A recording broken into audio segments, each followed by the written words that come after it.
함께 말씀 보도록 하겠습니다. 오늘 말씀은 요한복음 4장 25절부터 42절의 말씀 중 37절과 38절 두 절의 말씀만 한 목소리를 함께 봉독하고자 합니다. 요한복음 4장 37절과 38절 두 절의 말씀 다 찾으신 줄 알고 한 목소리로 함께 봉독하도록 하겠습니다. 그런즉 한 사람이 심고 다른 사람이 거둔다 하는 말이 옳도다. 내가 너희로 노력하지 아니할 것을 거두려 보내었노니 다른 사람들은 노력하였고 너희는 그들이 노력한 것에 참여하였느니라. 아멘. 물동이를 버리고 라는 이 말씀을 가지고 오늘 이제 마지막 마무리를 짓고 다음의 말씀으로 넘어가도록 하겠습니다. 우리가 지난주에 함께 여러분들과 은혜 나누었던 말씀들이 무엇이었습니까? 분명히 예수님께서는 이 사마리아 여인과 이야기를 했었을 때 물 한 모금 마시지도 아니하였었고 그리고 어떠한 양식도 드시지 아니하셨습니다. 그런데 제자들이 이제 마을에 가서 그 예수님의 먹을 것을 전부 다 이제 구해가지고 예수님께 왔죠. 그리고 예수님 앞에 드립니다. 예수님 드시옵소서라고 얘기합니다. 그런데 예수님께서 뭐라고 해요? 느닷없이 나는 너희가 알지 못하는 양식이 있다라고 그와 같이 얘기를 합니다. 그러면 그 주님께서 하신 양식이 무엇인지에 대해서 오늘 함께 여러분들과 이야기를 나누도록 하겠습니다. 주님은 그렇게 당신의 양식에 관하여서 말씀하신 후에 히브리어 자문을 사용하셔서, 그러니까 히브리 자문이라는 말은 우리나라에도 여러분들 예부터 전해 내려오는 속담이라는 말 있죠. 속담. 그렇죠? 네. 콩 심은 데 콩 나고 팥 심은 데 팥 난다라는 이와 같은 속담이 있잖아요. 그러니까 이 히브리 사람들에게도 그들만이 가지고 있었던 이 속담 같은 게 있었어요. 그래서 제자들에게 임박한 종말을 알리시고 그들을 주님의 동역자로 부르셨다라는 말씀을 지금 요한복음 4장 35절에서 주님께서는 그와 같이 이야기를 하십니다. 자, 너희가 넉 달이 지나야 추수할 때가 이르겠다 하지 아니하겠느냐. 내가 너희에게 이르노니 눈을 들어 밭을 보라. 희어져 추수하게 되었도다라고 이와 같이 얘기합니다. 자, 넉 달이 지나야 추수할 때가 이른다라는 어구는 바로 히브리 사람들이 사용하는 속담이었어요. 속담. 그러니까 여러분들 뭐예요? 밥통에서 김이 나야지, 연기가 나야지, 냉갈이 나야지, 그래야지 뭐가 돼요? 아, 밥이 이제 거의 다 되어가고 있구나 라는 것을 우리가 알 거 아닙니까? 기다려야지. 그 밥이 다 될 때까지 기다려야 되지 않겠느냐라는 그와 같은 얘기예요. 넉 달이 지나야 추수할 때가 이른다라는 이 말은 바로 그와 같은 말입니다. 기다려라. 뭐가 그렇게 급하냐. 기다리면 된다라는 이와 같은 속담의 이야기입니다. 그런데 주님은 제자들에게 하나님의 백성들을 추수하는 일에 긴급함과 긴박성을 알리기 위하여서 이와 같이 히브리 자문을 사용하셔서 이 세상의 추수와 영적 추수를 지금 비교하셔서 말씀하고 있는 것입니다. 주님께서 하나님의 백성들의 구원을 추수로 비유하는 말씀들은 여러분들 성경의 여러 곳에서 찾아볼 수가 있습니다. 자, 마태복음 3장 11절과 12절의 말씀에 보니 나는 너희로 회개케 하기 위하여 물로 세례를 주거니와 내 뒤로 오시는 이는 나보다 능력이 많으시니 나는 그의 신을 들기도 감당치 못하겠노라. 그는 성령의 불로 너희에게 세례를 주실 것이요 손에 키를 들고 자기의 타작마당을 정하게 하사 알곡은 모아 곳간에 들이고 죽정에는 꺼지지 않는 불에 태우시니라 라고 이와 같이 얘기합니다. 또 마태복음 13장 29절과 30절의 말씀에 보니 주인이 가로되 가만두어라. 가라지를 뽑다가 곡식까지 뽑을까 염려하노라. 둘 다 추수 때까지 함께 자라게 두어라. 추수 때에 내가 추수꾼들에게 말하기를 가라지를 먼저 거두어 불사르게 단으로 묶고 곡식은 모아 내 곡간에 넣으라 하니라 라고 이와 같이 말씀합니다. 그러니까 우리 예수님께서 지금 말씀하신 이 말씀들을 여러분들 머릿속에서 한번 쫙 그려보시란 말이에요. 자, 사마리아 여인이 마을에 가서 메시아가 왔다라고 그와 같이 복음을 전합니다. 그러니까 사람들이 무엇을 합니까? 그분이 메시아가 아니더냐라고 말을 하고 전부 다 주님 앞에 몰려옵니다. 자, 본문 28절부터 30절입니다. 여자가 물동이를 버려두고 동네에 들어가서 사람들에게 이르되 나의 행한 모든 일을 내게 말한 사람을 와보라. 이는 그리스도가 아니냐 하니 저희가 동네에서 나와 예수께로 오더라 라고 되어 있습니다. 자, 예수께로 막 왔어요. 그러한 광경 속에서 주님께서는 제자들에게 이제 말씀을 하십니다. 무엇을 말씀하십니까? 보리밭이 휘어져 추수할 때가 왔다라고 같이 얘기합니다. 그런데 추수할 때가 넉 달이 지나야 된다라고 하는데 지금 추수할 때가 왔다라고 그와 같이 이야기를 하고 있어요. 그러면 주님께서 말씀하시는 35절의 그 말씀과 주님이 지금 하시는 이 말씀은 과연 무슨 말씀이냐고요.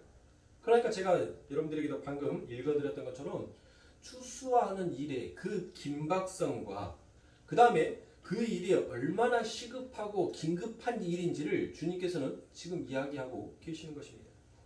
그러면 이 주님께서 지금 추수할 대상이 분명히 있다는 거잖아요. 추수를 해야 된다라고 얘기를 했으니까 우리 예수님께서는 지금 제자들을 무엇으로 부른 거예요? 추수꾼으로 불렀단 말이에요. 추수꾼을. 그 제자들을 추수꾼으로 불러서 지금 뭐 해야 한다는 거예요? 추수를 해야 한다는 거예요. 그러면 그 추수에 해야 하는 대상이 있을 거 아닙니까? 그 대상이 누구라는 거예요? 그 대상이 바로 이방인이요 사마리아 여인이. 이 사마리아인들을 하나님께서는 지금 당장 그의 복음으로 인해서 하나님의 품으로 돌아오게끔 해야 하는 거예요. 그러니까 이스라엘 자칭 자기들이 하나님의 선민이라고 하는 자들뿐만 아니라 하나님께서는 이방인 즉 사마리아인들에게까지 하나님의 복음이 전달이 돼야 되고 그들이 하나님의 품으로 속히 돌아오는 일이 예수님에게는 아주 긴급한 일이었고 속히 진행되어야 할 그와 같은 일이었습니다. 그래서 본문 42절에 세상의 구주라는 그와 같은 단어가 등장을 합니다. 주님은 유대인들만의 구주가 아니라 바로 이제 세상 모든 민족에게 열려진 구원의 완성자다라는 그와 같은 말을 합니다. 그런데 36절 이하에 보시면 주님께서 제자들을 추수꾼으로 부르시죠.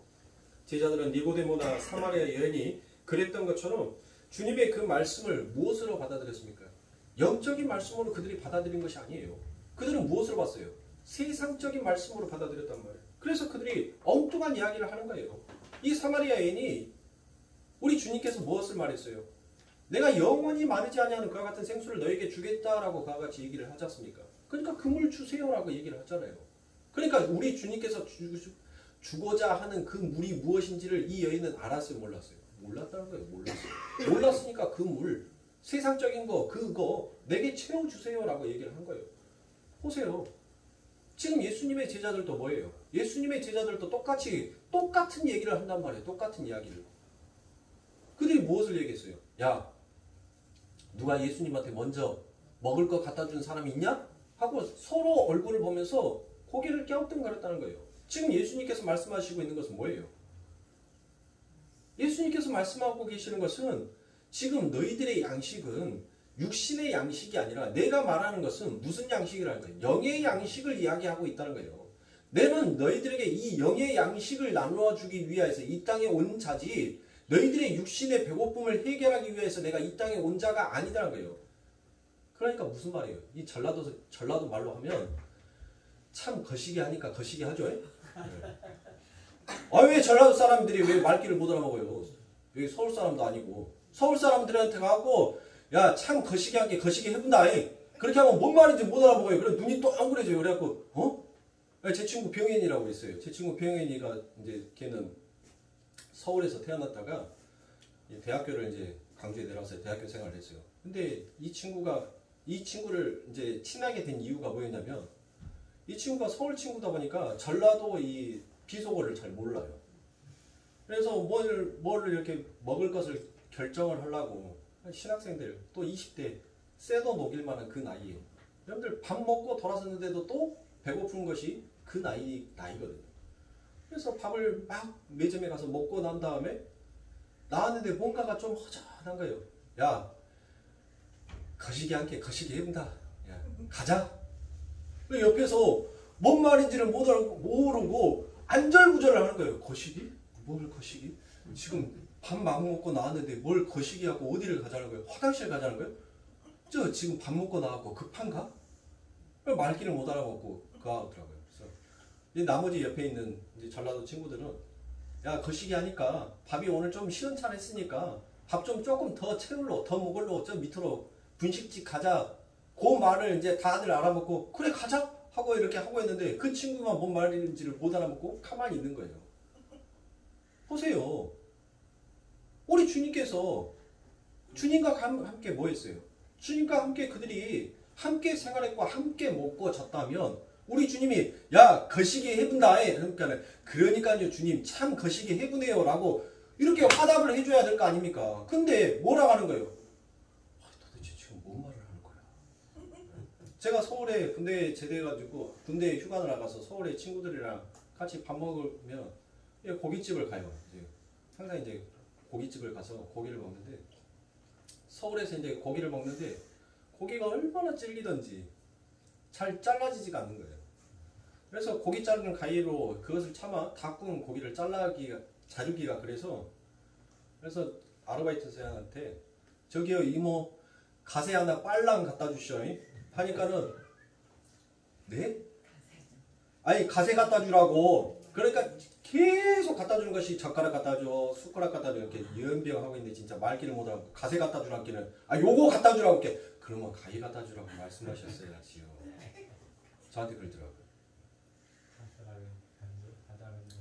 보세요. 지금 우리 주님이 제자들에게 내가 지금 너희들에게 하고 있는 이 말이 무엇인지를 너희들은 어느 정도 알아먹어야 되지 않냐겠느냐라는 거예요. 근데 엉뚱한 소리들을 하고 있더란 거예요. 우리들도 예수를 믿고 있는데 하나님께서 우리들에게 이와 같이 얘기하는데 우리들은 전부 다 무엇하고 있어요? 동문서답하고 있어요. 엉뚱한 대답을 우리 하나님 앞에 하고 있더란 말이에요. 우리 하나님께서 우리들에게 지금 요구하시는 거 뭐예요? 네가 생명처럼 목숨처럼 여기고 있는 그 물동이를 버려야지만 네가 달릴 수 있다. 여러분들 물동이 짊어지고 달리면은 여러분들 어떻게 돼요? 온전하게 달려집니까? 그리고 또 그 물동에 담겨져 있는 물이 그대로 여러분들 그 항아리 안에 담겨져 있냐고요? 없어요, 여러분들. 담겨질 수가 없단 말이에요. 그 항아리를 여러분들 뭐 해야 돼요? 그 항아리를 비워놓고 버려야지. 그래야지 거기에 주님께서 뭘 하는 겁니까? 일을 하는 거예요. 그래서 지금 요한복음 2장부터 12장까지 무슨 책이라 했어요? 우리가 표적들의 책이다 하겠죠. 그 표적 중에 제일 먼저 등장하는 이야기가 뭐였어요? 그렇죠. 가나안의 혼인 잔치에서 여러분들 주님이 언제 일하셨어요? 언제? 주님의 일을 하시면 언제 나타내시냐고요?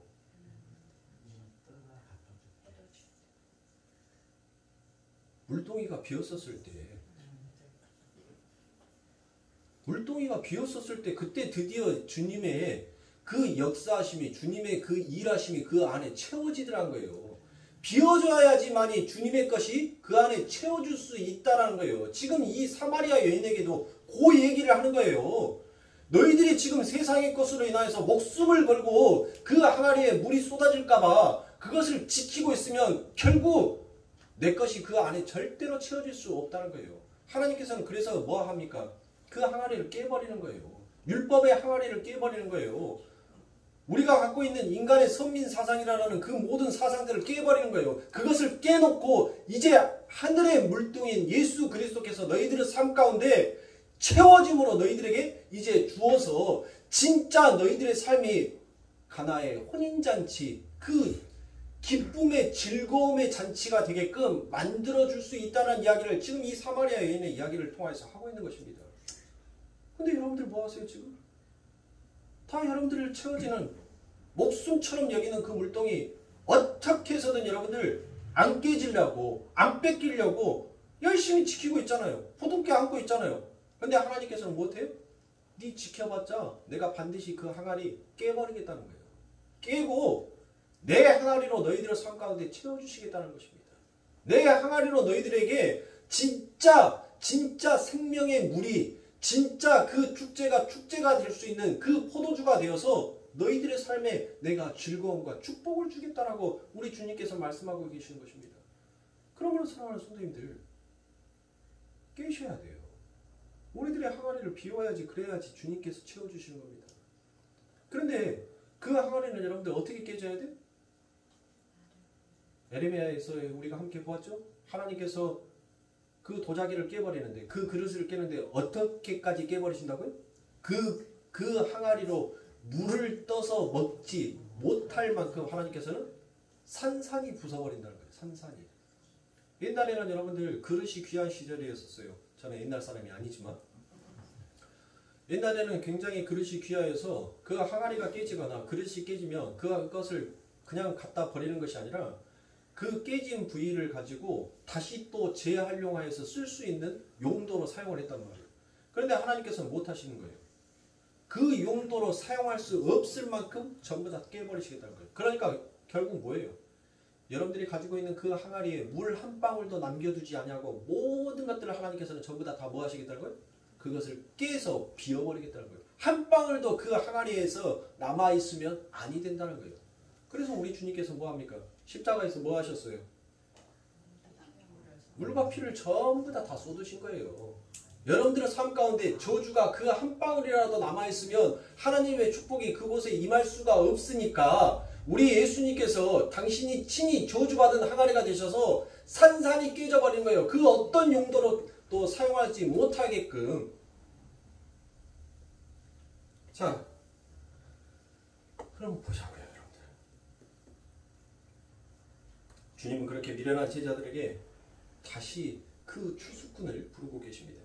그게 36절부터 38절의 말씀입니다. 거두는 자가 이미 싹도 받고 영생에 이르는 열매를 모았나니 이는 뿌리는 자와 거두는 자가 함께 즐거워하게 하려 함이니라. 그런즉 한 사람이 심고 다른 사람이 거둔다 하는 말이 옳도다. 내가 너희로 노력치 아니한 것을 거두려 보내었나니 다른 사람들은 노력하였고 너희는 그들의 노력한 것에 참여하였느니라 라고 이와 같이 얘기합니다.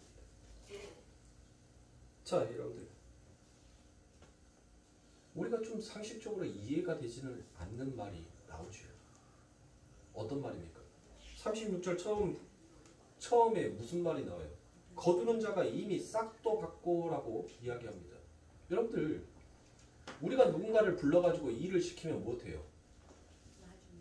그렇죠. 후에 그 싹스를 지불하는 것이 당연한 겁니다. 그런데 하나님께서는 이미 너희가 싹을 받았다라고 얘기를 해요. 싹을 이미 받았다라고 얘기합니다. 자, 그런데 일을 시작하지도 않았는데 하나님께서는 우리들에게 싹스를 주었습니다. 그 말은 지금 이 거두는 일, 이 추수의 일이 얼마나 시급하고 긴급한 상황이었었으면 그들에게 싹을 먼저 주어서라도 못하겠다는 거예요.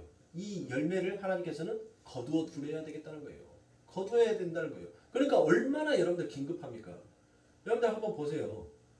여러분들 장마철에 잠깐 햇볕이 나와가지고 이불 빨래 여러분들 빨래줄에 딱 걸어놨는데 갑자기 소낙비처럼 여러분들 비가 쏟아지면 어떻게 합니까? 어때요? 그래, 비 맞아라. 다시 빨아야죠. 다시 빨면 되지. 촉촉하게 맞아라. 흠뻑 맞아라. 라고 여러분들 그렇게 합니까? 아니면 여러분들 우산이고 뭐고 그냥 다 땡겨 불고 그런 것이 지금 어디 있어요? 내 몸뚱아리가 그냥 비 맞는 것은 수건을 한번 닦는다 생각하고 빨래 걷는데 여러분들 정신이 없죠? 지금 내가 비 맞고 뭐하고 그거에 대한 것은 아무렇지 않단 말이에요. 일단 내 눈앞에 보이는 그 빨래부터 얼른 걷어내는 것이 그게 급선무란 말이에요. 지금 하나님께서 그 정도로 급하다는 거예요. 그 정도로. 즉 이 말은 무슨 말이에요? 지금 우리 주님께서 내가 너희들을 위하여서 이제 죽어야 할 그때가 점점 가까웠음을 지금 우리 주님께서 말씀하고 계시는 것입니다. 그러니까 하나님의 마음에서는 어때요? 그 한 시간 한 시간이 너무나도 급한 거예요. 너무나도 긴급한 거예요. 한 명이라도 아버지 품에 다시 되돌아올 수 있게 하는 것이 바로 우리 아버지 하나님의 일이시고 그 하나님의 파토스 그 마음인 것을 우리 예수님은 그 아들은 안 거예요. 아버지의 그 심정을. 그래서 한 시가 바쁜 거예요. 언능 이 사람들에게 복음의 말씀을 또 전하고 또 다른 곳에 가서 또 하나님의 그 복음의 말씀을 그 아버지 하나님께서 뿌려놓은 그 추수의 열매를 빨리빨리 거두어 드려야 된다는 거예요. 그러니까 한 사람이 뿌리고 그러면 누가 뿌렸다는 거예요? 누가? 바로 우리 예수님이 뿌렸다는 거예요. 예수님께서 그 하나님의 복음을 그 아버지 하나님께서 창세 전에 에베소서에 나오죠. 그 창세 전에 하나님과의 언약한 그 창세 전에 당신의 백성들을 거두는 일에 지금 우리 주님께서는 바쁜 거예요. 그러니까 뿌리는 자는 누구인 거예요? 뿌리는 자는 예수님 거예요. 그런데 우리를 추수꾼으로 불렀다라고 얘기하잖아요. 아니, 우리 주님께서 능력이 없어서 여러분들 우리를 불러요? 아니 우리는 뭐 할 줄 몰라서 여러분들 우리 주님이 할 줄 몰라서 어떻게 하면 빨리 수확하고 빨리 거두어들이는 그 방법을 몰라서 우리 주님께서 우리들을 이 일에 동참시키겠냐고요. 분명 그 이유가 나오죠. 무엇이 나옵니까? 37절에 그 일에 즐거움에 함께 참여하기 위함이다라고 얘기하지 않습니까? 보세요. 아버지 하나님께서 뿌려놓은 그 씨앗에 그 일을 거둠으로 그 수확을 거둠으로 인하여서 무엇하는 거예요? 여러분들 군대에 가면 대민지원이라는 것이 있어요. 그래서 이 추수 때가 되면 수확 시기가 되면 이 농어촌에 가서 이제 군인들이 나락을 비기 시작합니다. 근데 처음에는 고단해요. 처음에는 힘듭니다. 그런데 그 나락을 피면서 쌓여가는 벼들을 보면서 그 가마니를 보면서 왠지 모르게 뿌듯해요. 네. 기뻐요. 지 것도 아닌데. 그 쌀포대에 쌀이 담아져가지고 한 가마, 두 가마 차곡차곡 이렇게 막 쌓여가는 것을 보면 군인들이 좋아요. 거기다가 이제 또 뭐 더 줘요? 네. 세찬도 주죠. 군인들이 얼마나 잘 먹는지 이 그 부대 옆에 사는 이 농사 짓는 사람들은 알아요. 양조장에 가갖고 뭐요? 주전자로 받아온 것이 아니라 말통으로 받아가지고 돼지고기도 여러분들 돼지도 우리처럼 보쌈 이렇게 찔끔 삶아갖고 오는 것이 아니라 아예 돼지 한 마리를 잡아갖고 옵니다. 돼지 한 마리를 잡아서. 근데 그 먹성이 얼마나 좋은지 여러분들 다 먹고 나면은 뭐밖에 안 남아요? 네. 아 이게 돼지였구나. 이 뼈를 맞추면 이게 돼지였구나. 네. 그렇게 잘 먹어요. 그렇게. 또 그것만큼 일도 하고. 네. 마을 사람들이 그렇게 십시일반 걷어가지고 그 군인들을 대접한다고 그렇게 해요. 여러분들 보세요. 우리가 세상의 일에 그 즐거움에 동참하였을 때도 여러분들 어때요? 기쁘단 말이에요. 기뻐요. 즐거워요. 괜히 흥이 나는 거예요. 잔치집에 가면 여러분들 어때요? 괜히 즐겁잖아요. 내 잔치, 내 즐거움도 아닌데 그 함께 자리에서 여기저기서 그냥 웃음소리가 껄껄껄껄 하면 나도 모르게 기분이 좋아져요. 기분이 즐거워져요. 자 그러면 여러분들 그것은 바로 육에 속한 것이죠. 제가 방금 말씀드린 것은. 우리 아버지 하나님께서는 지금 영에 속한 것을 말씀하고 계세요. 그럼 우리 하나님께서 이 영에 속한 것이 뭐예요? 우리 주님께서 씨를 뿌렸어요. 그러면 우리들을 지금 무엇한 자로 우리를 불렀다고요? 추수하는 자로 불렀죠. 그러면 우리들은 어디서 추수를 하는 거예요? 무엇으로? 우리가 바로 선교로 전도로 추수하는 거예요. 그러면 우리가 뿌린 거 우리가 걷어내는 겁니까? 아니죠. 주님께서 이미 뿌려 놓은 것을 이제 우리가 그 하나님의 밭에 가서 추수를 하는 겁니다. 거기 가서 하나님이 뿌려놓은 그 씨앗을 거두어 드리는 거예요. 여러분들 한번 전도 한번 봐보세요. 선교 한번 해보세요. 여러분들 그 속에 기쁨이 얼마나 큰지. 저를 이 자리까지 세워놓으신 저한테도 참 잊지 못할 정말 은혜로우신 분이 한 분이 계십니다. 그게 바로 우리 한도심 권사님입니다. 우리 한도심 권사님이 저희 가정을 위해서 복음이 하나님을 믿게 해달라고 정말 열심히 정말 겸손하게 정말 섬기셨어요. 그리고 정말 묵묵히 기도하셨습니다. 그리고 난 다음에 제가 어느 날 주의 종이 딱 되어 있으니까 제일 기뻐하셨어요. 그리고 눈물을 흘리셨습니다. 그리고 즐거워하셔요. 그리고 당신이 하는 말이 나는 주여 우리 목사님 때문에 나 적어도 우리 하나님 앞에 혼나지는 않을 것 같아. 우리 목사님이 내 기도의 열매가 되어서 그렇게 이제 목회자로 그 하나님의 길을 가고 있는 그거 하나만으로도 우리 하나님이 나 안 혼낼 것 같아. 나는 우리 목사님 보면서 나는 정말 기뻐. 그 말씀을 한도신 목사님이 저한테 해주십니다. 아직도 그 연세가 굉장히 많으세요. 굉장히 연세가 많은데 아직도 간간히 저를 위해서 기도를 하시고 또 명절 때가 되면 그 없는 돈을 가지고 달달이 그 명절 때마다 통장에 돈을 보내세요. 그래서 우리 목사님 이 명절 때 뭐라도 하나 꼭 사서 드셨으면 좋겠다고. 정말 겸손하고 정말 기도로 그렇게 사시는 그분이 저를 봤었을 때 얼마나 그 열매의 뿌듯함, 그 열매, 그 하나님의 일에 동참하였던 그 기쁨이 얼마나 크겠냐고요. 우리 성도님들에게도 분명 그와 같은 열매들이 있을 겁니다.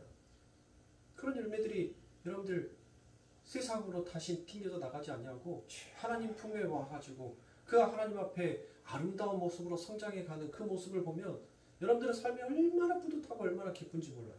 그게 바로 하늘의 양식인 것입니다. 목회자에게 하늘의 양식은 뭐예요? 목회자가 이 목회를 여러분들 꾸준하게 유지할 수 있는 그 하나의 비결은 무엇인 줄 아십니까? 다른 거 없어요, 여러분들. 성경에 대해서 정말 잘못된 진리를 가지고 있었던 사람들이 이제 성경을 바로 바라볼 수 있고 세상 반, 하나님 반 했던 그 자기의 모습을 직시하고 온전히 예수님만을 의지하는 자로 그렇게 은혜롭게 조금씩 서가는 그와 같은 모습들을 볼 때 여러분들 목회자는 보람을 느끼는 거예요. 그리고 이 일에 대한 기쁨을 거기에서 느끼는 것입니다. 그런데 자꾸 영적으로 흐트러져 있는 사람들을 보면 못해요. 때로는 인간의 육신의 마음으로 그하고 한 개 콱 하고 싶어요. 나이는 어리지만 영적으로. 또 잘하는 사람들 보면 정말 마음 속에서 기뻐서 그냥 그분들을 가가지고 안아드리고 싶어요. 허그 한번 해드리고 싶어요. 잘하고 계십니다. 더 겸손하게, 더 헌신으로, 더 봉사로, 더 하나님 앞에 나아가십시오라고 그렇게 칭찬으로 따독따독 해주고 싶은 사람들도 있더란 것입니다. 목회자는 거기에서 하늘의 양식, 하늘의 기쁨에 함께 동참하여 가는 거예요. 목회자는 다른 것에 기뻐하면 안 돼요. 오직 주의 말씀 가운데로 여러분들 기뻐하는 자가 목회자가 되어야 하는 것입니다. 교회 건물이 화려해지고 자기가 좋은 차 타고 좋은 집에서 살고 성도들이 점점 늘어나고 그런 것으로 인해서 목회자가 기쁨을 느끼면 안 돼요. 목회자는 한 영혼이 하나님 앞에 바로 서가는 그 모습을 통하여서 자기의 사명에 대한 기쁨과 그 하늘의 양식의 맛을 먹으면서 더욱더 그 힘으로 하나님을 바라볼 수 있게끔 전진해 가는 자가 그게 진짜 목회자인 것입니다.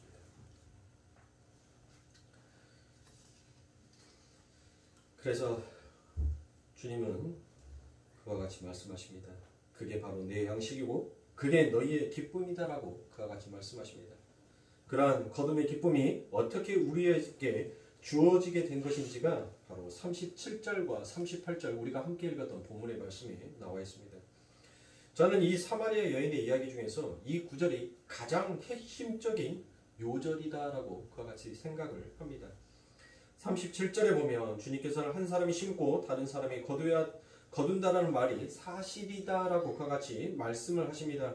즉 이 말씀은 무슨 말씀이에요? 주님께서 자신을 당신의 백성들 대신 저주를 받을 자라는 것을 인정하시는 그와 같은 구절인 것입니다. 그래서 주님께서는 이 말씀을 어느 말씀에서 인용하셨냐면 여러분들이 그렇게 복에 환장을 하고 복 받기를 원하시는 바로 그 신명기 28장의 말씀을 가져다가 주님은 지금 이 말 안에 그 신명기 28장 복과 저주의 이야기를 지금 함께 당신의 제자들에게 함축하여서 말씀하고 있는 것입니다.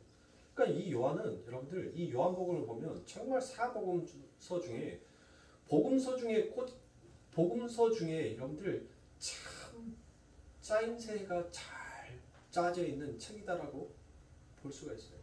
이 요한이 여러분들 얼마나 꼼꼼한 사람인지 아시죠? 제가 여러분들에게 설명을 드렸으니까. 베드로가 물고기 잡았는데 그 그물이 찢어질 정도로 잡았다라고 하니까 누가 옆에서 세고 있었어요? 이 요한이 세고 있었어요. 아무도 안 셌어요. 아무도. 그냥 많이 잡혔다. 그렇게만 하고 끝이었는데 이 요한만 뭐 하고 있었어요? 여러분들 한번 그 모습 생각해 보라고요. 그 그물에서 물고기 한 마리, 두 마리, 세 마리 여러분들 그렇게 바구니에다 씌고 있는 그 모습을 한번 생각해 보시라고요. 얼마나 세밀하고 얼마나 꼼꼼한 자였냐고요. 그와 같은 이 자가 지금 이 안에 엄청난 이야기들을 하고 싶은 이야기들을 전부 다 함축시켜서 그 안에 다 함축시켜가지고 지금 진짜 우리 주님께서 너희들에게 하고 싶은 말이 무엇인지를 딱 기록하여 놓은 것이에요. 저는 지금 그 말씀을 여러분들에게 풀어드리고 있는 것입니다. 자, 이 37절에 나와 있는 이 말씀 우리 주님께서는 어떤 말씀을 인용하셨냐면 바로 신명기 20장 3절부터 7절의 말씀입니다. 그들에게 이르기를 이스라엘아 들으라 너희가 오늘날 너희의 대적과 싸우려고 나와왔으니 마음에 겁내지 말며 두려워 말며 떨지 말며 그들로 인하여 놀라지 말라. 너희 하나님 여호와는 너희와 함께 행하시며 너희를 위하여 너희 대적을 치고 너희를 구원하시는 자니라 할 것이며 유사들은 백성에게 고하여 이르기를 새 집을 건축하고 낙성식을 행치 못한 자가 있느냐. 그는 집으로 돌아갈지니 전사하면 타인이 낙성식을 행할까 하노라. 포도원을 만들고 그 과실을 먹지 못할 자가 있느냐. 그는 집으로 돌아갈지니 전사하면 타인이 그 과실을 먹을까 하노라. 여자와 약혼하고 그를 취하지 못할 자가 있느냐. 그는 집으로 돌아갈지니 전사하면 타인이 그를 취할까 하노라 하고 라고 이야기하시네요. 여러분들 무엇이에요? 새 집을 짓고 자신이 그 집을 취하는 거, 포도원을 만들고 그 열매를 거두는 거, 여자와 약혼을 하여서 그 여자를 취하는 것, 이것이 바로 하나님의 의뢰 아래서 너무나도 자연스러운 이치다라고 이야기하고 있는 것입니다. 그러나 사람이 하나님 앞에 불순종하게 되면 벌을 내리는데, 조주를 내리는데 그 조주가 어떻게 내려지는지를 바로 신명기 28장 15절 이하부터 여러분들 계속 저주의 말씀이 기록이 되어 있죠. 그 중에서 30절과 35절의 말씀만 여러분들에게 읽어드리도록 하겠습니다. 내가 여자와 약혼하였으나 다른 사람이 그와 같이 잘 것이요 집을 건축하였으나 거기 거하지 못할 것이요 포도를 심었으나 내가 그 과실을 쓰지 못할 것이며 내 소를 내 목전에서 잡았으나 내가 먹지 못할 것이며 내 나귀를 내 목전에서 빼앗아 감을 당하여도 도로 찾지 못할 것이며 내 양을 대적에게 빼앗길 것이나 너를 도와줄 자가 없을 것이며 내 자녀를 다른 민족에게 빼앗기고 종일 생각하고 아랍업으로 눈이 새하여지나 내 송이 눈이 없을 것이며 내 토지 소산과 내 쑥으로 얻은 것을 내가 알지 못하는 민족이 먹겠고 너는 항상 압제와 학대를 받을 뿐이니 이러므로 내 눈이 보이는 일로 인하여서 내가 미치리라. 여호와께서 내 무릎과 다리를 쳐서 고치지 못할 심한 종기로 바라게 하여 발바닥으로부터 정수리까지 이르게 하시니라라고 이야기합니다. 자, 이 말씀을 여러분들 누가 또 사용합니까? 이 말씀을 에레미야가 사용을 하죠. 아니 이사야가 이 말씀을 사용하죠. 이사야가 무엇을 얘기합니까? 응? 땅이여 들으라 하늘이여 들으라라고 같이 이야기를 합니다. 그러면서 무엇하는 겁니까? 너희들이 매를 더하려고 머리부터 발끝까지 상하였다라고 얘기하죠. 매를 더하려고 너희들이 오히려 더 벌받을 짓만 매 맞을 짓만 너희들이 지금 더욱더 하고 있더란 것이에요. 자, 불순종하는 자들에게 자기 약혼자들을 다른 이가 빼앗을 것이고 소를 잡아도 다른 사람이 먹고 집을 지어도 다른 사람이 와서 살고 자녀들도 다른 이에게 빼앗기게 되고 토지의 소산도 알지 못하는 민족이 와서 다 빼앗아 갈 것이다라는 그와 같은 저주가 그들에게 내립니다. 자, 그러면 오늘 본문하고 요 신명기의 이야기를 한번 여러분들이 비교를 한번 해보시라고요. 지금 하나님께서 이 신명기 28장에 기록되어 있는 복과 저주의 말씀을 그리고 세상의 이치에 돌아가는 그와 같은 모든 일들을 여러분들 누구에게 명령한 거예요? 누구에게 말한 겁니까? 예수에게 얘기했어요? 우리 하나님께서? 네가 이 말씀을 내 계명과 율법을 잘 지키면 내가 너희들에게 이와 같이 천대에 이르기까지 복을 줄 것이나 너희가 나의 이 말을 어기면 너희들은 무엇한다고요? 너희는 저주를 받을 것이다 라고 얘기했잖아요. 그러면 우리 예수님께서 그 아들 예수에게 이 말을 했겠냐고요? 아니죠. 그럼 누구에게 했어요? 바로 이스라엘, 바로 우리들에게 했단 말이에요. 이 말씀이 그러면 누가 저주를 받아야 돼요? 누가 죄 지었어요? 우리 예수님이 죄 지었어요? 내가 죄 지었잖아요. 내가 죄를 지었단 말이에요. 내가 그러면 저주를 받아야 돼요. 이와 같이 저주를 받아야 되는데 여러분들 이 저주가 여러분들 삶 가운데 임하셨습니까? 안 임했잖아요. 그러면 이 저주를 누가 받으셨다는 거예요? 그래요. 우리가 받아 마땅할 이 저주를 우리 예수님께서 받으신 것입니다. 이 저주가 바로 한 사람이 뿌리고 다른 이들이 거두게 된 이 저주가 누구에게 떨어진가 했더니 바로 우리 예수 그리스도에게 떨어지더란 것입니다. 우리가 당해야 할 그 저주의 자리에 예수께서 서신 것입니다. 그리고 그분이 심고 다른 이가 거두게 하시는 것입니다. 그래서 예수는 십자가에서 우리의 부끄러움이 되셔서 벌거벗겨 죽으시고 아담의 부끄러움이 되셔서 죽으시고 우리에게 무엇을 입혀줬어요? 의의 흰옷을 입혀주셨지요. 그렇죠? 그리고 그 저주의 자리에서 우리를 건져주시기 위해 예수께서 그 저주의 자리에 가셔서 당신이 하시는 일의 열매를 당신이 안 거두시는 것입니다. 우리는 그렇게 하나님으로부터 구원을 받은 것이고 하나님으로부터 은혜를 받은 자인 것입니다. 그러므로 우리는 이 사마리아 여인을 통해서 혼인잔치집에 포도주가 되셔서 그 포도주 항아리가 바로 예수 그리스도의 보혈을 상징하는 것이다라고 제가 여러분들에게 말씀드렸던 것처럼 혼인잔치집에 포도주가 되셔서 잔치를 잔치답게 회복시키는 그 예수 그리스도의 그 피의 의미를 여러분들이 더욱더 확실하게 이해할 수 있는 방법으로 우리 예수님께서는 이 사마리아 여인의 이야기를 통해서 지금 강해, 즉 설명을 하여 주고 있는 것입니다. 너희들의 삶 가운데 진짜 혼인잔치, 진짜 즐거움에 참여하는 자, 그 어린 양의 혼인잔치에 참여하는 자가 되기 위해서는 반드시 이와 같은 하나님의 은혜를 알으라는 거예요. 그것을 깨우치라는 것입니다. 그러니까 제가 여러분들에게 누누이 말씀드리는 것처럼 우리의 구원은 인간의 측에서 어떠한 시도나 노력 그리고 인간의 잘남 이러한 것들을 근거로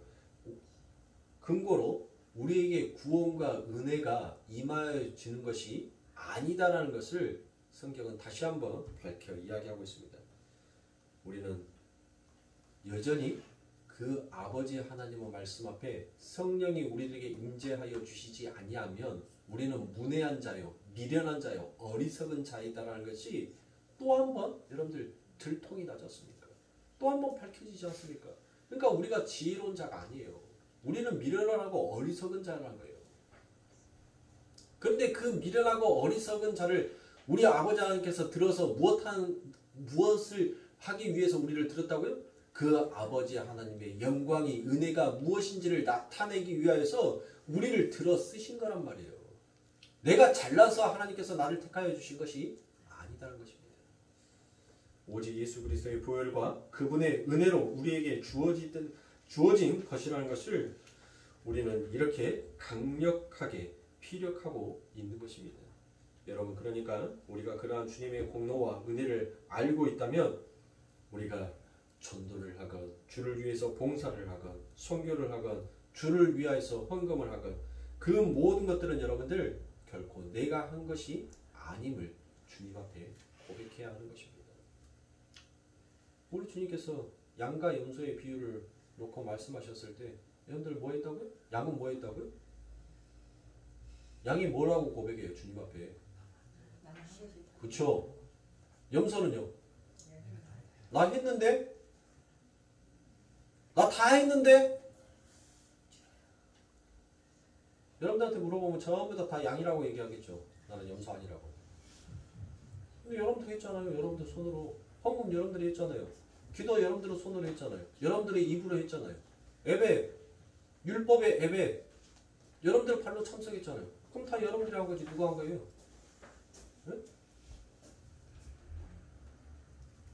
그런데 양은 뭐 한다고요?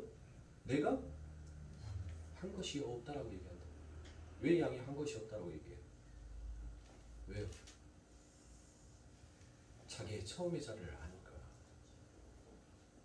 나는 주님을 만난 적도 없고 나는 주님을 본 적도 없고 나는 주님이 누구인지도 몰랐다. 그러므로 나는 주님 앞에 한 것이 없습니다라고 이야기하는 거예요. 보세요. 우리는 주님 앞에 한 것이 없어요. 여러분들이 무엇을 주님 앞에 했습니까? 주님을 만났어요? 주님이 벗고 있는지 주님의 옷을 입고 있는지 보셨나요? 보셨으면 한번 저한테 얘기 좀 해주세요. 저는 아직도 못 봤거든요. 주님이 아파갖고 끙끙거리는 그 모습, 그 소리 들으셨나요? 그러면 저에게 말씀 좀 해주세요. 우리는 주님이 헐벗고 있거나 주님이 아파하거나 주님이 슬퍼했던 그 모습을 우리는 보지도 듣지도 못했던 자였습니다. 그래서 양들은 뭐 하라고 하는 거예요? 나는 주님을 위해서 한 것이 없습니다라고 얘기하는 거예요. 그런데 주님께서는 뭐라고 얘기해요? 너희는 했다라고 얘기합니다.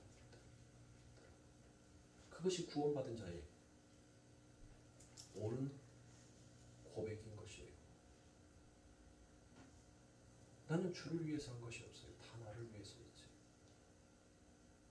우리가 언제 주를 위해서 합니까?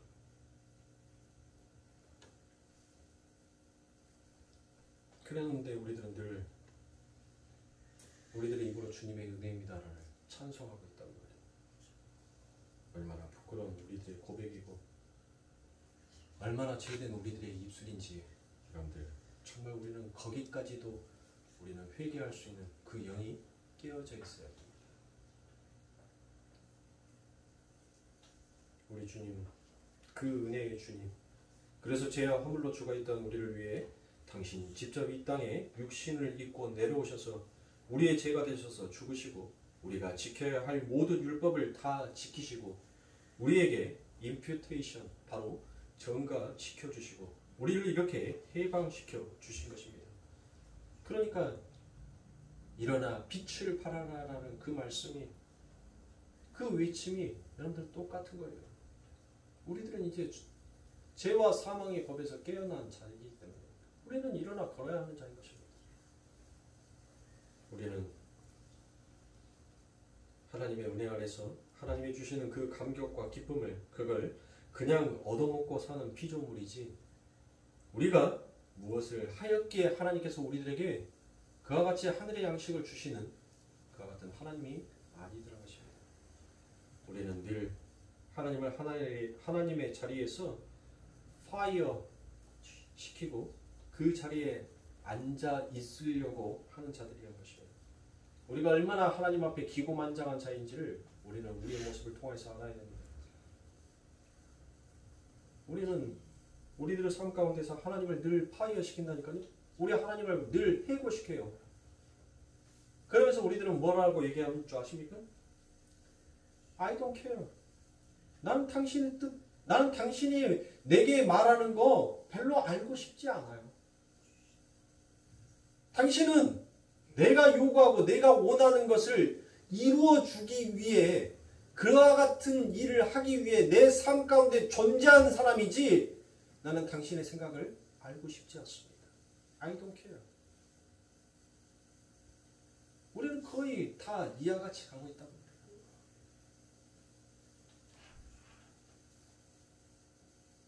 우리는 우리 주님을 마치 나를 도와줘야 하는 서펀드, 종이나 하인처럼 여깁니다. 또 더불어서는 슬레이브, 우리 주님을 노예처럼 우리들의 삶 가운데 부리고 싶어하는 그와 같은 죄된 마음도 함께 간직하고 있더라는 것이에요. 아니라고요? 아니면 여러분들의 삶 가운데 절대 불만과 불평을 나올 수가 없습니다. 늘 내 삶이, 하루하루 살아가는 그 모든 삶이 감사할 뿐이에요. 모든 것이 내가 산 것이 없고 내가 산 것이 아니기 때문에, 내가 한 것이 아니기 때문에 그저 하루하루가 뭐예요? 기쁨이요, 찬송이요, 감사인 것입니다.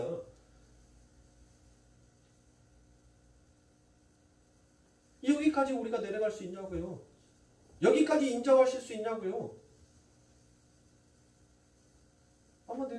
아마 여러분들 마음속에서 나는 그 정도까지는 아닌 것 같은데 라고 생각하시는 분들도 계실지 모르겠습니다.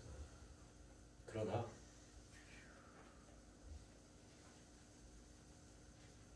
사도 바울이 했던 말처럼 나는 죄인의 기수입니다. 그러므로 나는 주의 말씀 앞에서 날마다 나를 쳐서 죽입니다 라고 그 고백을 하는 자리로 하나님께서는 우리를 이끌어 가십니다. 정말 그 자리까지 우리의 모습이 무엇인지를 하나님은 보게만 되신다. 사랑하는 성도님들, 우리는 아버지 하나님 앞에 와서 그 하나님이 누구이며 은혜가 무엇인지를 배우기 위하여서 이 예배당에 모여 그 아버지 하나님의 이름 앞에 무릎 꿇는 자이지, 우리의 아름다운 아방궁을 짓기 위하여 나만을 위한 새 하늘과 새 땅을 만들기 위하여서 우리가 예수를 믿는 자가 결코 아닙니다. 그러니 하나님의 말씀을 더 귀담아 들으세요. 주의 말씀이 더 급한 거예요. 그거 쓰는 것이 중요한 것이 아니라 하나님의 말씀을 듣는 것이 더 중요하다고요. 네? 하나님의 말씀 앞에서 내 자신이 무엇인지를 들을 수 있는 그와 같은 은혜를 내게 베풀어 달라고 말을 해줘야 돼요. 누군가 무엇을 얘기하면 더 좋은 길로, 더 잘된 길로 가라라고 이야기하면 여러분들 사람들은 못하는 거예요? 귀가 어두워져서, 제가 말했어요? 성경에서 에레미야가 얘기했습니다. 너희들의 귀가 가리워져서, 눈이 어두워져서 너희들은 듣지도 않고 보지도 아니하며 내가 한 말을 말하지도 아니하려고 한다라고 해요.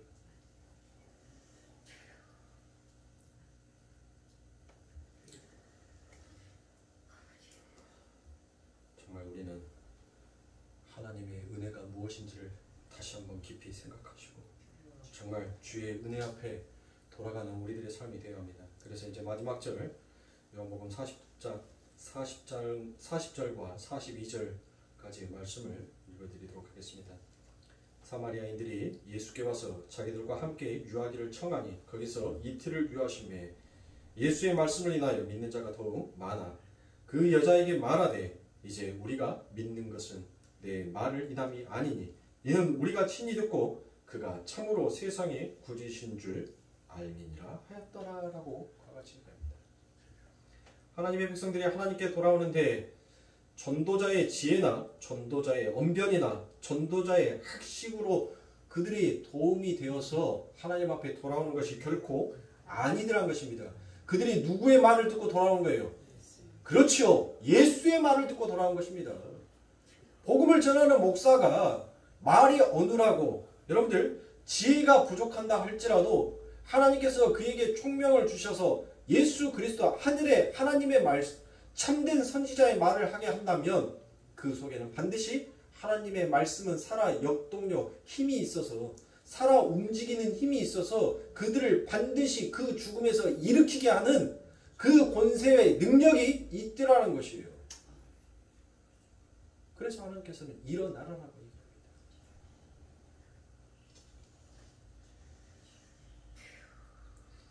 설교가 하나님의 말씀이 아닌 목사의 설득이나 공고가 되면 사람은 감동을 받을지는 모르지만 하나님의 백성으로 돌아올 수 있는 그 길은 오히려 놓치고 말게 됩니다.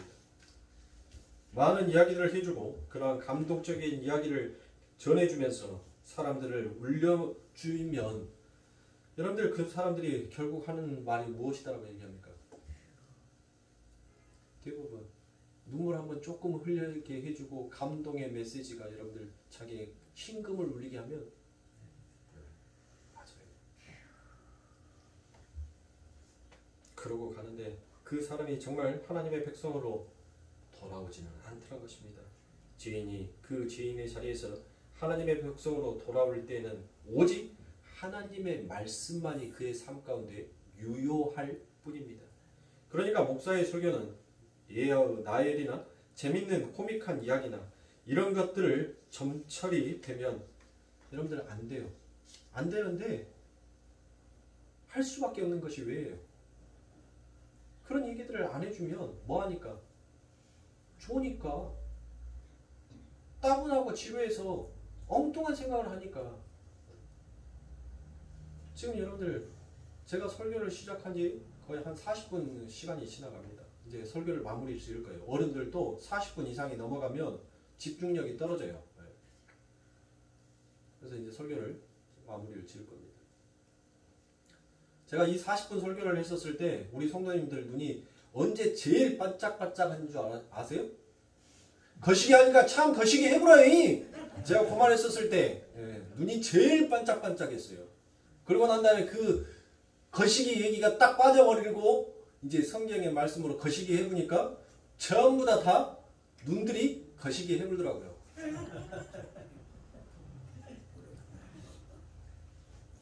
보세요.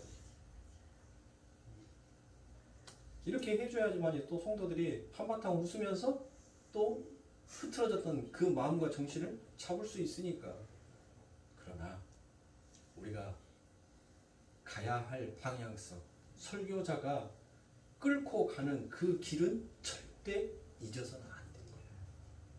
우리가 설사 잠깐 웃고 잠깐 떠들기 위해 잠깐 다시 정신을 차리기 위해서 이와 같은 세상의 이야기는 여러분들 잠깐은 늘 수는 있겠지만 그러나 그것이 우리를 구원으로 인도하는 길이 아니라 바로 오직 하나님의 말씀만이 우리를 구원으로 인도한다는 것을 받아들이는 성도들도 선포하는 설교자도 항상 그 기준을 잊어서는 아니 된다는 거죠. 그래서 제가 간혹가다 설교를 할 때 요한복음 12장 21절에 우리가 예수를 배우기 원하옵니다라는 그 말을 저는 제가 앞에 있으니까 제가 항상 봐요. 설교를 하다가 내 마음이 흐트러지고 약간 좀 방향성이 잘못 잡힌다라고 하면 아, 우리 성도들이 지금 이 자리에 앉아서 나의 세상적인 이야기를 듣고 싶은 것이 아니라 예수의 이야기를 듣고 예수를 만나기를 원하여서 이 자리에 온 거지라는 다시 말씀의 자리를 되돌아서 잡아요. 그러므로 사랑하는 성도님들, 우리 성도님들도 말씀의 유효함이 나를 구원하였구나라는 것을, 그 말씀이 나를 살렸구나라는 것을 늘 잊으시면 안 돼요. 그 말씀이 결국 곧 하나님이다라고 얘기하잖아요. 그 말씀이 곧 하나님이다라고 얘기하지 않습니까?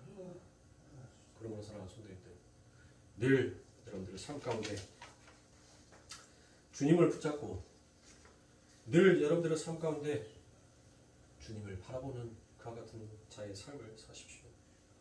우리가 천국을 가고 싶어하는 그 이유도 그곳에 바로 하나님이 계시기 때문에, 나의 목숨을 걸고 사랑해 주시는 그 아버지가 계시기 때문에, 오늘 새벽 기도에도 여러분들 말씀드렸던 것처럼 내가 이 세상의 모든 것들을 다 심판하고 불태워버리지만 너만큼은 내가 심판하지 아니하고 너만큼은 불태우지 아니하기 위하여서 내가 너를 선택했다라는 그 하나님의 사랑의 외침이 이 세상 가운데 울려 퍼지고 있음을 우리는 무엇할 수 있어야 돼요? 들을 수 있어야 돼요. 나를 심판받지 아니하게 하기 위해서, 나를 심판하지 아니하기 위해서 하나님께서 나를 택하셨다는 거예요. 나를 멸망시키지 아니하기 위해서 나를 택하셨다는 것입니다.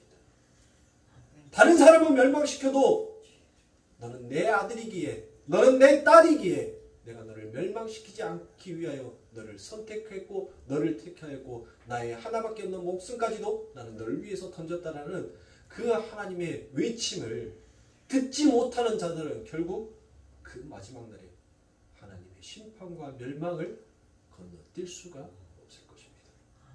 그러므로 사랑하는 성도님들, 우리의 영구표의 예수를 바라보십시오. 그렇게 한 주간을 사십시오. 그 마음, 우리 하나님이 계시기에, 우리 하나님 때문에 나는 천국 가고 싶다라는 그 고백이 우리 거룩교회 성도님들의 고백이 되시길 주님의 이름으로 축원합니다. 기도하겠습니다.